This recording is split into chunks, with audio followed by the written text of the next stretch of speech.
and last March of 2024, 218 school districts had bond measures that were successful, which means that property taxes will go up. A school district gets the electorate to approve debt, and I think it was year 2000, there was a Proposition 39 that reduced the threshold. Usually when you raise a tax or put in a tax, it takes a 2/3 vote, but now that proposition, which passed, says, no, you only need to get 55% of the people voting.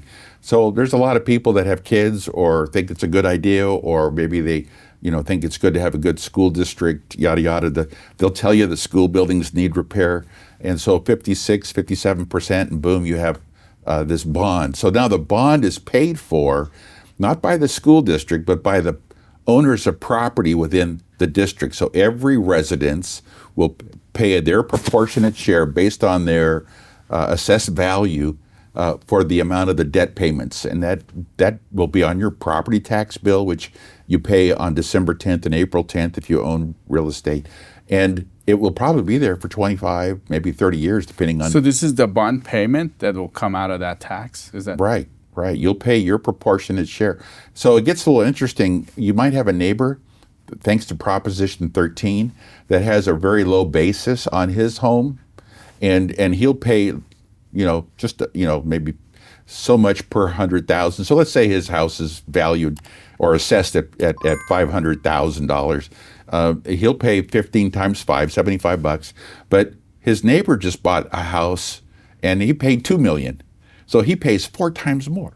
And this is the poor young kid who's trying to raise a family, right? And he's got to pay, $300 a year for 25 years on the house. So these bond measures, essentially, once we vote for them, what happens is that the property owners in that area are on the hook, right, to pay the ongoing payments. So it becomes a local tax, and a lot of jurisdictions pay for it, right? Right. A lot of places passed the bond measures, right? They get passed, and then the property owners are responsible. It's like they co-signed a loan.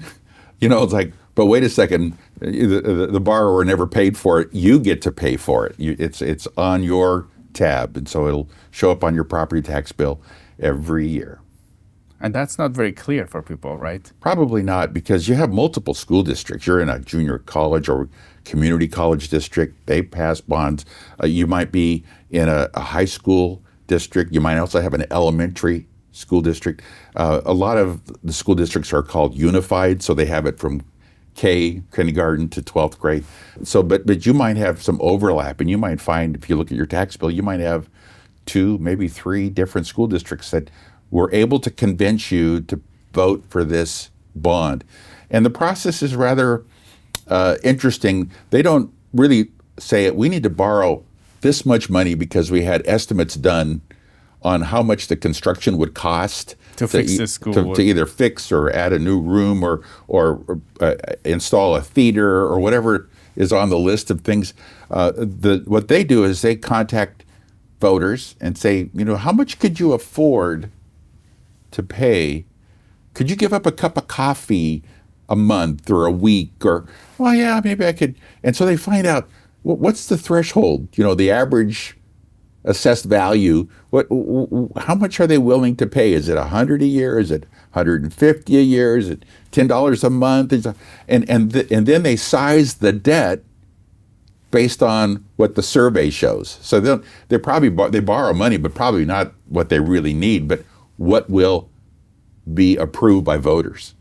And so it's a kind of an interesting kind of like process. A backward, essentially trying to get as much as you can from somebody, right, from the residents, if they are willing to pay. And you'll find that perhaps that the people funding the survey are the bond underwriters who will be paid a fee. Could be construction companies that might be hired to do the work. It's an interesting industry. So when 1 out of 4 school districts last year, there are 944 school districts, but when almost a quarter of them have successful bond measures, it shows that maybe the taxpayers are not as diligent in their votes, because they're also seeing inflation, price of eggs. If they live in LA, they might be seeing their homeowners insurance going up. and other costs going up. So it kind of compounds, and you kind of wonder what happens next. Will we see foreclosure rates rise? That'll be something that you might want to monitor because it will become something where new homeowners are going to find that owning and paying for their homes is going to be very difficult.